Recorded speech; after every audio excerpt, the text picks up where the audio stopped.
مني تجي الخلافة الراشدة على منهاج النبوة إن شاء الله غادا تغير الأمور بشكل جذري.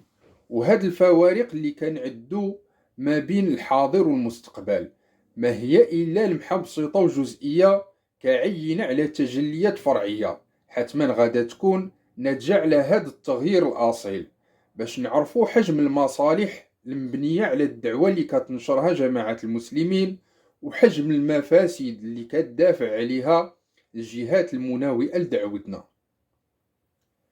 في دولتنا المستقبلية إن شاء الله غادة تكون قوانين عادلة ومساطير إدارية مبسطة وشفافة، وما غاديش يكون المقاول أو المهندس أو المراقب كيتآمروا على بلادهم ويسرقوا أموال شعبهم، تضخيم الفواتير ونقصان الجودة وكمية الأشغال.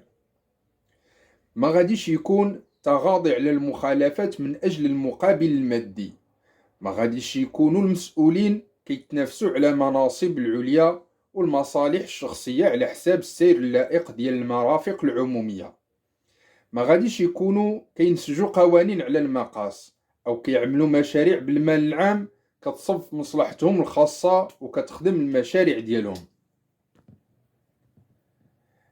ما غاديش يكون تفويت ديال أراضي الدولة بأثمنة بخسة من أجل تقاسم الأرباح.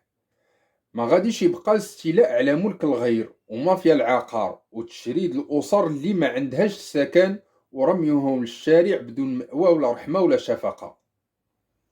ما غاديش تكون المساكن الوظيفية الفاخرة كتوزع على المستفيدين بشكل عشوائي وبمنطق الغنيمة، وتكون الصيانة ديالها والبستانة والماء والكهرباء والتهيئة من جيوب الفقراء.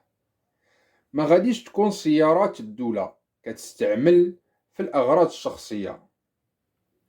ما غاديش يكون ميكانيكي كيصوب حاجة ويخسر أخرى، أو يربح قطع الغيار اللي عجباتو من سيارتك ويبيعها لزبون آخر. الكهربائي والرصاص والبناء والصباغ ما غاديش يغشوا في السلعة أو جودة العمل اللي كيقوموا به، بل الجميع غادي يتقنوا عملهم إن شاء الله.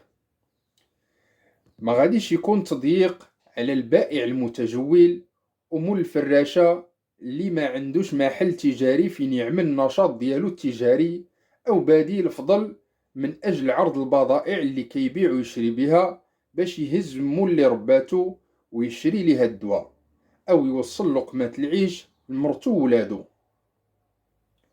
ما غاديش تكون خزينة الدولة كتاخد الأموال من جيوب الناس عن طريق القمار بحال اللوطو طوطو فوت ورهان الخيل. والسلام عليكم.